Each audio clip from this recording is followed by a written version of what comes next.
Taxa de glicose alta é o tema da nossa videoaula de hoje. Tá curioso? Tá a fim de aprender? Inscreva-se em nosso canal, compartilhe esse vídeo com seus grupos de amigos e não deixe de divulgar a minha casa de repouso aqui em Betim, Minas Gerais. Divulgue aí para toda BH, toda Belo Horizonte. Cuidados integrais para quem você tanto ama. O número está na tela, tá bom? E me segue lá no Instagram, alexandra.one.g, para você acompanhar lá os videozinhos dos meus idosos, a nossa rotina, os nossos cuidados diários. Então, sem mais delongas, produção, roda a vinheta.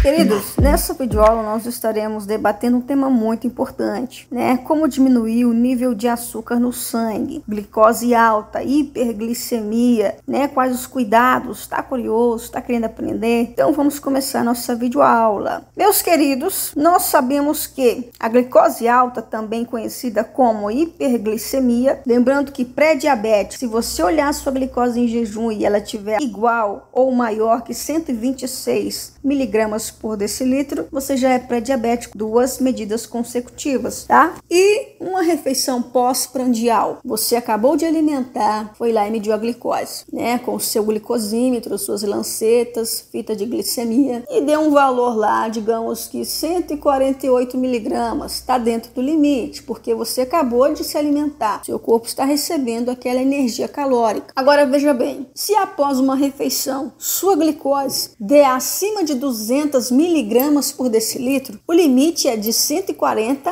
a 200 miligramas por decilitro. Se der acima de 200 miligramas por decilitro, já tá alto, né? Já tá ali com indício, você tem que regular ali essa glicose no sangue. E isso, pessoal, de acordo com a literatura científica, tá? Não é um bicho de 7 cabeças, não é nada da minha cabeça, é o que a literatura, tá? Literatura científica, medicina diz, tá bom? Então veja bem, falamos ali um conceito básico e os valores de referência. Vamos agora aos sintomas, né, que geram aí essa glicose alta, tá certo? O excesso de sede pode ser um indício de uma hiperglicemia. Queridos, a vontade de urinar em excesso também, fome em excesso, tonturas pode ser indício de hiperglicemia. Tanto é que na minha casa de repouso eu tenho um paciente diabético que direto ele fica com tontura, então eu vou lá, faço, né, a medição da glicose e eu vejo que está alta, a gente faz ali a estabilização, a regularização com a NPH insulina, tá bom? E ele é insulino dependente, 25 unidades de manhã, 25 unidades à noite. E além de fazer uso também, associação ali com a metformina, 850 miligramas. Então cada caso é um caso, né? Não é que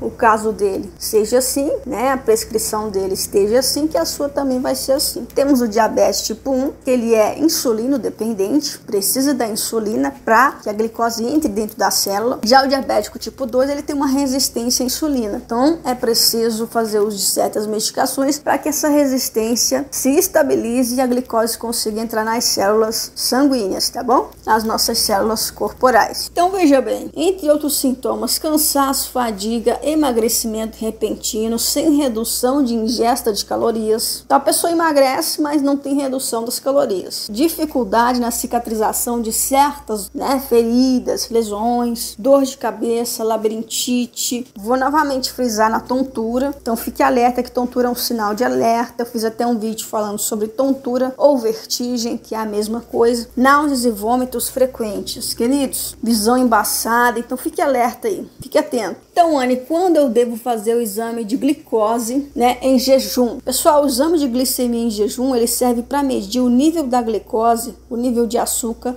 na circulação sanguínea do paciente, concorda comigo? Então é necessário você estar ali de 8 a 12 horas de jejum sem consumir nenhum tipo de alimento ou bebidas, para que assim você consiga um valor mais preciso de quanto está a sua glicose no sangue, tá bom? Posso beber água, Anne? Apenas água é permitido, pessoal, mas com esse exame é possível avaliar também os níveis de glicose no sangue durante o jejum e a presença do diabetes. Então, com o exame de glicose em jejum, glicemia em jejum, você consegue ver os valores da sua glicose na corrente sanguínea e se você tem uma presença do diabetes mellitus. Lembrando que para você ser pré-diabético, sua glicose tem que estar entre 126 miligramas por decilitro para mais. Diabético confirmado, 127, 128 miligramas. miligramas, você já é pré-diabético. Isso 2 medidas consecutivas em jejum, tá bom? Agora, você acabou de comer ali uma feijoada, né? Um pão de queijo, né? Uma sopinha,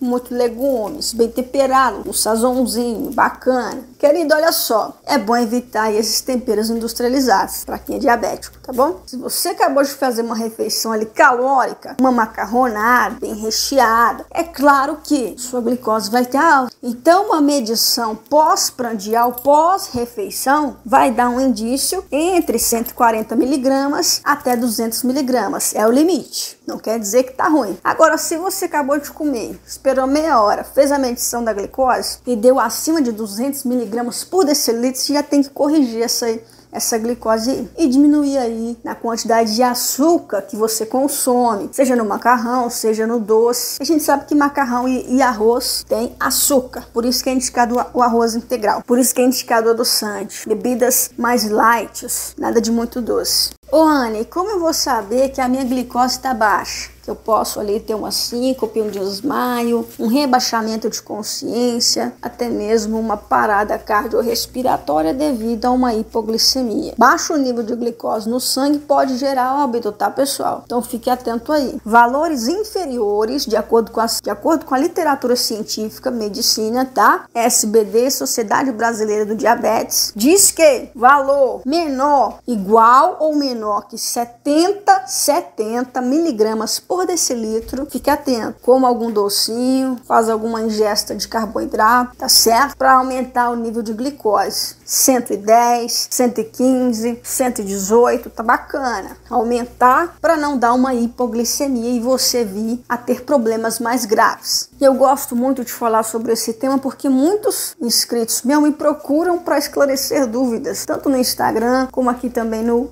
YouTube. Olha só, pessoal, glicose acima de 200 miligramas por decilitro é perigoso? Gente, está com a glicose superior a 200 miligramas por decilitro, mesmo que após ter feito ali uma refeição, é perigoso, igual eu falei com vocês. Limite de 140 miligramas a 200. Você acabou de comer, você esperou meia hora, fez a medição lá, deu 150 miligramas. Tá no limite, você concorda comigo? Acima de 200 já é perigoso e pode indicar que o paciente está com diabetes, sendo necessária a repetição de outro exame em outro dia para ter a confirmação. A diferença entre o diabetes tipo 1 e tipo 2. O paciente que tem diabetes tipo 1 não é capaz de produzir insulina para controlar a sua glicose. Assim, a glicose permanece no sangue e não é usada corretamente, de forma energética pelas células. Então, estamos falando de um paciente insulino dependente. Necessita de insulina para que as células possam captar ali essa glicose de forma eficaz. O diabetes tipo 2, o paciente tem o diabetes e não consegue usar adequadamente a insulina, tem uma resistência à insulina que, portanto, não é capaz de controlar ali a taxa de glicose no sangue. Então, ele tem uma resistência à insulina. Então, ele precisa de medicamentos, metformina ou glifagem, entre outros, para que essa glicose entre na célula, para que nosso organismo absorva energia calórica. Tá bom? Outra coisa, a glicose está alta, beba bastante líquidos, faça caminhada, isso ajuda a diminuir tonturas, sintomas,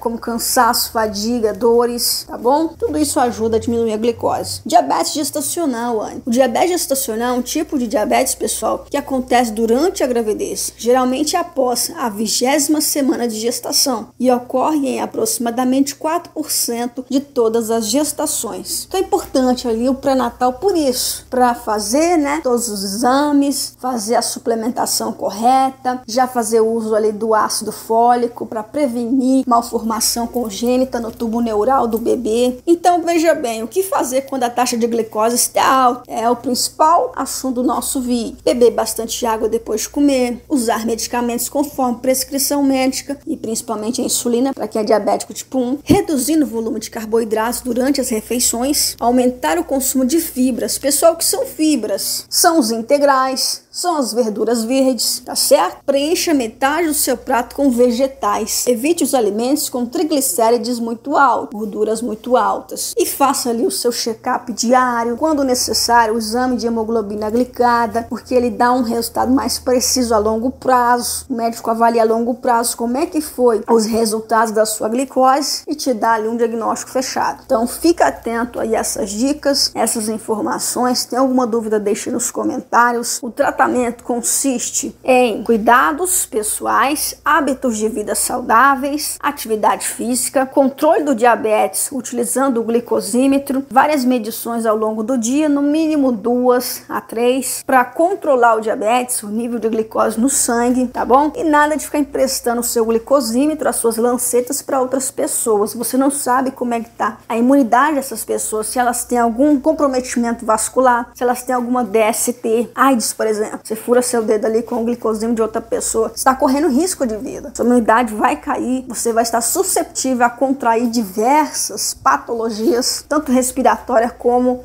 renal e até mesmo neurológica. Medicação conforme prescrição médica, hábito de vida saudável, invista na sua boa alimentação. Não é necessário ter muito para comprar coisa cara, é necessário equilibrar o que você já tem em casa e fazer o bom uso dos seus alimentos, tá bom, pessoal? Correto? Então tá certo. Compartilhe a minha casa de repouso, que Deus te abençoe, te dê a paz, e não deixe de se inscrever também no canal da minha irmã fisioterapeuta, que tá mexendo aí com culinária. Ela quis criar um canal aí de culinária, tô indicando o canal dela. Tá aqui na descrição desse vídeo, tá bom? Então é isso aí. Primeiro link aqui é o canal dela. Vida saudável para você e paz nas quebradas. Até a próxima videoaula, querido.